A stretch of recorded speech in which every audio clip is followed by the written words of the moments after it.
जिंदाबाद जिंदाबाद छात्र एकता जिंदाबाद जिंदाबाद जिंदाबाद जिंदाबाद जिंदाबाद अरे बोल रे साथी हल्ला बोल हल्ला बोल हल्ला बोल अरे बोल रे साथी हल्ला बोल हल्ला बोल हल्ला बोल सरकार पे हल्ला बोल हल्ला बोल हल्ला बोल पेपर लिख पे हल्ला बोल हल्ला बोल हल्ला बोल झंडा लेके हल्ला बोल हल्ला बोल हल्ला बोल अरे डंडा लेके हल्ला बोल हल्ला बोल हल्ला बोल शिक्षा चाहिए हल्ला बोल हल्ला बोल हल्ला बोल सर्वप्रथम छत्रपती शिवाजी महाराज, डॉक्टर बाबासाहेब आंबेडकर, भगतसिंग यांच्या प्रतिमेला विनम्र अभिवादन द्यायचंय. हा आपला जनतेचा एक, आपल्या विद्यार्थ्यांचा एक आला तर बोलायचा आहे टीईटी बद्दल, विद्यार्थ्यांच्या हक्काबद्दल. आता तुम्हीच पाहिलेलं आहे की नीट एक्झाम लीक झाली आहे, लगेच टीईटी पेपर पण लीक झालेला आहे. तुम्ही विचार केला का?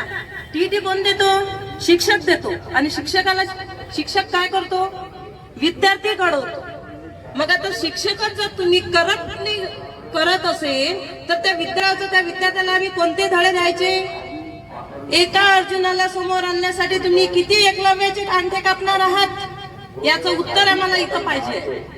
नीट एक्झाम आहे, नीट एक्झाम मध्ये तुम्हाला माहिती आहे का किती विद्यार्थ्यांनी, लाखो विद्यार्थ्यांचे फॉर्म होते, लाखो विद्यार्थ्यांनी 2-2 वर्ष 3-3 वर्ष काय केलंय? अभ्यास केलेला आहे. तुम्हाला माहित आहे नीट एक्झाम मध्ये त्यांना त्यांच्या आईवडिलांनी, पॅरेंट्स लोकांनी किती खर्च केलाय माहित आहे का? त्यांच्या टिफिन पासून तर त्यांच्या राहण्यापासून तर त्यांच्या क्लासेस पासून आईचं सोनं गहाण ठेवून त्यांनी काय केलेलं आहे?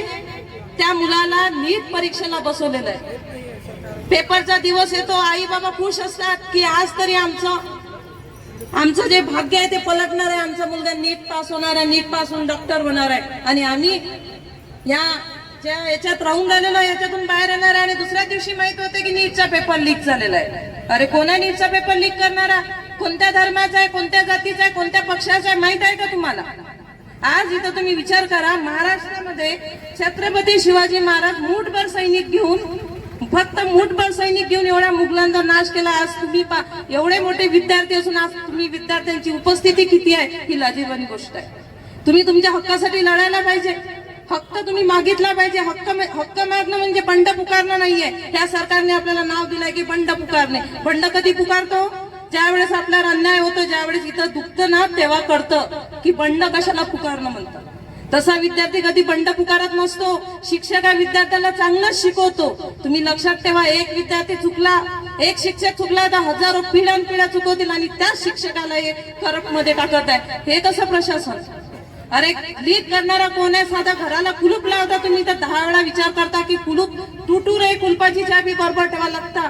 आणि तुम्ही एवढ्या मोठ्या विद्यार्थ्यांचे जे भविष्य घडवणार आहेत, जे विद्यार्थी पेपर देणार आहेत, त्यांचा पेपर तुमचा कसा लीक होतो याच्यावरून समजून जा ना. पेपर लीक करणारा कोण आहे, कोणत्या जातीचा आहे, धर्माचा आहे माहित आहे का तुम्हाला? मग तुम्ही इथं जात, धर्म, पक्ष सगळे एकत्र या ना. एकत्र येऊन तुम्ही लढा.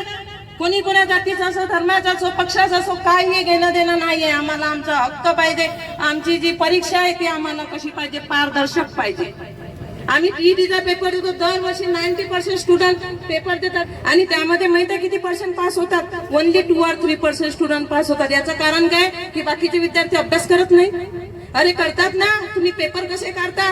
की तो शिक्षक 5वी ते 6वी विद्यार्थ्याला शिकवणार आहे की इस्रो मध्ये जाणार आहे, हा विचार केला का तुम्ही?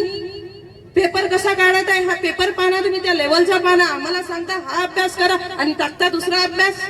टीडी भरायचा असेल तर तुम्ही दरवर्षी एका विद्यार्थ्यापासून 1200 रुपये घेता. मोजा ना. आमच्या भरोशावर तुम्ही तेच चालवत आहे का?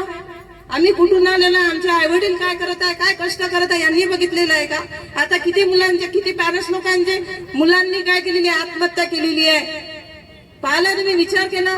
आज एका आईनं मुलगा हरवलेला आहे, वडिलाचा मुलगा गेलेला आहे. विचार केला का? 2 दिवस कॅन्डल लावले, आंदोलन केलं, विषय संपला. असं नाही करायचं. आपण विद्यार्थी आहोत, विद्यार्थ्यांनी आपल्याला आपले राईट्स दिलेले आहे. असं नाही आहे की बंड करायलाच पाहिजे. तुम्ही तुमच्या राईट्स बद्दल तुम्ही फाईट केलंच पाहिजे. फक्त नेत्यांचे नावं घेऊन, नेत्यांचे नारे लिहून, नेत्यांचे फोटो लावून होत नाही. तसे आपल्यामध्ये आणावं लागतं. लक्षात ठेवा. मुलगी असो की मुलगा, पेपर फोडणारा, पेपर लीक करणारा. पाहिलं का तुम्ही? मुलगी होती की मुलगा होता? नाही पाहिलं ना. तुम्ही गरीब लोक जाऊ शकता तिथे पेपर लीक करायला? मग का अन्याय करणाऱ्याने करतच राहायचं आणि आपण अन्याय सहनच करत राहायचं असं कसं? कधीतरी उठावं लागेल आपल्याला. सोडून द्या ना, जात धर्म पक्ष सगळं सोडून द्या आणि जागे व्हा. तुम्हाला काय करायचंय? सत्य